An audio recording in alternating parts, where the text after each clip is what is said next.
दोस्तों, अगले एपिसोड में आप देखेंगे कि सफदर शीना के समझाने पर अपने घर से भागी हुई बेटी नताशा से राब्ता करेगा, लेकिन नताशा अपने बाप को गुस्से भरे लहजे में खरी खरी सुना देगी। यूं ये राब्ता एक बार फिर मुनक़ते हो जाएगा।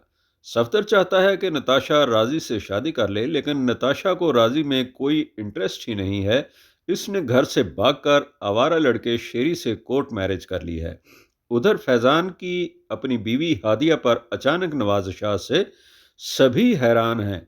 वो जिंदगी में पहली बार हादिया को इसके वालिदैन के घर मिलाने भी ले जाएगा, इसके बाप के साथ भी टाइम स्पेंड करेगा, सबके साथ मिलकर पहली बार शलवार कमीज पहनकर खाना खाएगा और हादिया को कुछ दिन अपने माँ बाप के घर गुजारने पर भी असरार करके इसे छोड़ आएगा, क्योंकि वो एक और लड़की से शादी करना चाहता है। लेकिन इस लड़की की मां को लगता है कि फैज़ान इसकी बेटी को धोखा देगा।